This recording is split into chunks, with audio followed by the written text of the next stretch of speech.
Portugal 2, Croatia 1. A last gasp header in the 94th minute sends the Seleção into the last 16 of the 2026 World Cup. Welcome to FairPlay, Football AI Review. This was a round of 32 knockout tie at Toronto Stadium, and the stakes could not have been simpler or more brutal. Win and you advance, lose and you go home. Portugal arrived as the higher-ranked European side, carrying 5 points from the group stage and genuine momentum. Croatia, fresh from beating Ghana and Panama, came in believing they had the experience and tactical nous to cause a real upset on North American soil.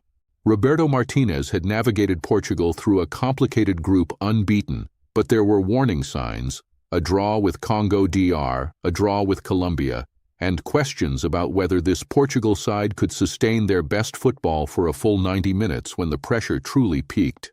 Croatia, under Zlatko Dalic, had won 2 World Cups worth of knockout pedigree in his tenure, and his players understood exactly what tournament football demands. Portugal set up in their trusted 4-2-3-1, with Diogo Costa behind a back four of Cancelo, Dias, Renato Veiga, and Nuno Mendes.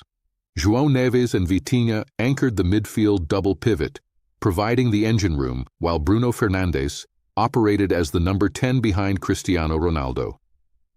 Rafael Leão and Pedro Neto provided width, and the intent was clear: control territory through possession, stretch Croatia on the counter, and create space for Ronaldo in central areas. Dalic mirrored that shape, deploying Croatia in their own 4-2-3-1, with Mateo Kovacic and Luka Modric as the pivotal double pivot, Croatia's heartbeat, their tempo controllers, their source of everything going forward. Ivan Perisic operated on the left side of the attacking three, Nikola Vlasic on the right, and Ante Budimir as the lone striker. It was a setup designed to contest the midfield, deny Portugal time on the ball, and exploit any defensive gaps on the transition. The critical tactical battle was in the midfield engine rooms. Portugal's Neves and Vitinha tried to dominate possession and dictate tempo, but Kovacic and Modric, 2 of the finest midfielders of their generation, were not willing to simply yield that ground. The structural clash in the middle of the park meant neither team could fully impose their rhythm in the first half, and it was in the wide areas, particularly down Croatia's left through Perisic, where the real danger emerged. Portugal bossed the opening exchanges in terms of possession, stitching together the kind of patient, methodical build-up that Martinez's system demands. Cancelo pushed high on the right, Leão threatened intermittently on the left, and Fernandes pulled strings from the 10 role. But Croatia were disciplined and compact, happy to absorb and wait, and Modric in particular was doing important off-the-ball work, pressing cleverly and recycling efficiently. The first half produced genuine drama without a goal, and the most important moment came not from a strike but from a booking. Ruben Dias was cautioned in the 17th minute for serious foul play, an early yellow that would hang over him for the rest of the game and force him into a cautious second half. It was an unnecessary card and a concern for Martinez. Neither side found the net before the interval, but there were genuine opportunities. Fernandes threatened 3 times from inside the box, accumulating 8 shots across the full match, and Ronaldo had a moment of magic wiped out by VAR roughly around the 59th minute, bringing Cancelo's cross-field ball under his spell and finishing past Livakovic, only for the flag to cut short the celebration as he had moved fractionally early. The crowd deflation at that moment was palpable. Croatia also had chances disallowed before the break. 3 minutes after their opening goal, and we will come to the goal shortly, the flag denied them a second as Vlasic failed to stay onside before pulling it back for Matanovic. The offside decisions were shaping this match as much as the football itself, with 4 in total across the 90-plus minutes. Portugal emerged for the second half still goalless, and Croatia made an immediate personnel change. Dalic withdrew Ante Budimir at the break and introduced Igor Matanovic, a more dynamic and physically imposing striker who could press higher and hold up the ball more effectively. It was a statement. Croatia were not here to be managed, they were here to win. That substitution paid immediate dividends. Croatia's pressure increased, Modric began to find more space, and the momentum visibly shifted. Then, in the 53rd minute, it happened. Josip Stanishic's deflected cross found Ivan Perisic, who brought the ball under control and drilled a low effort through Diogo Costa's legs into the bottom right corner.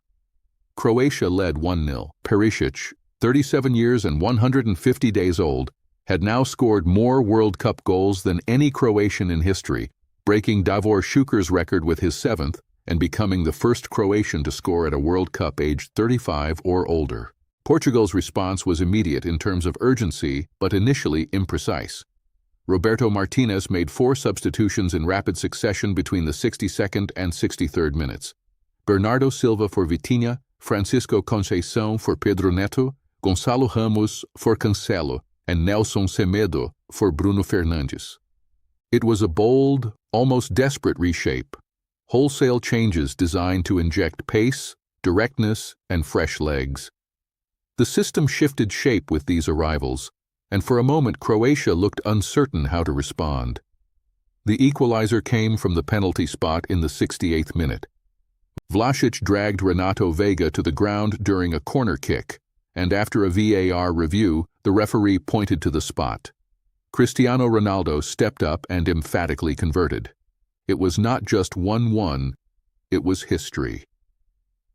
Ronaldo became the oldest player ever to score in a World Cup knockout stage game, and extraordinarily, it was the first World Cup knockout goal of his entire career.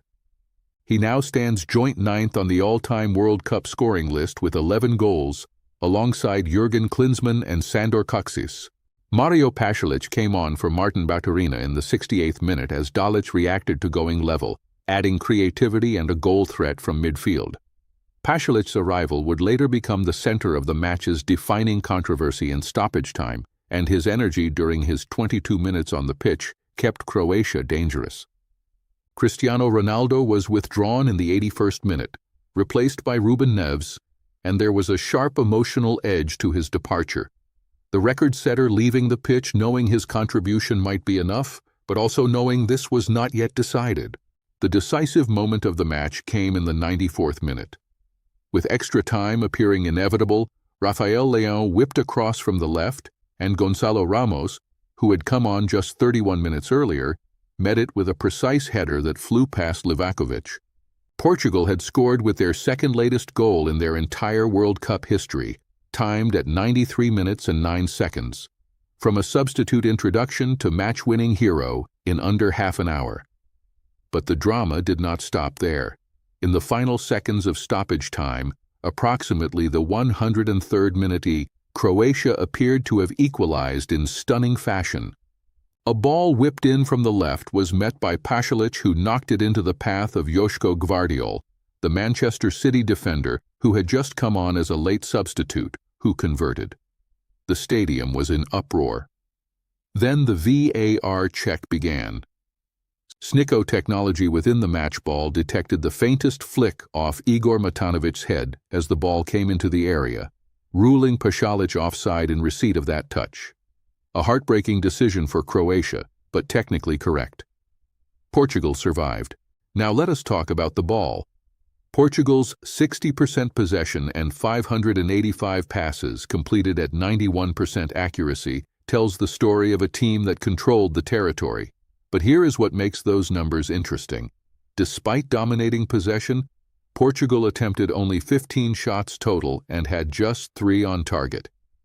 Croatia, with 40% of the ball, managed 13 shots and 6 on target.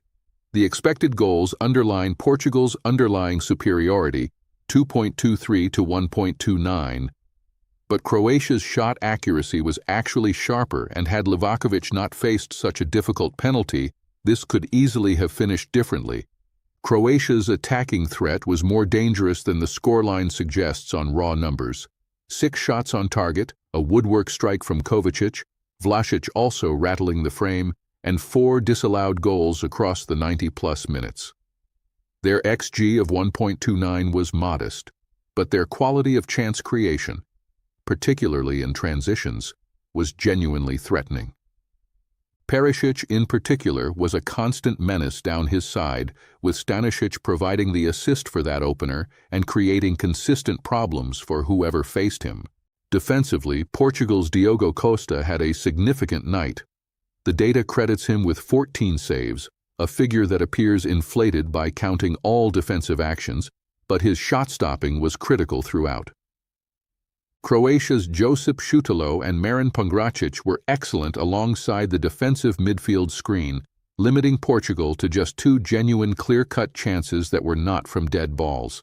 The back four held shape admirably until the final minutes when fatigue and urgency created the space Ramos ultimately exploited. Portugal's standout performer was Rafael Leão.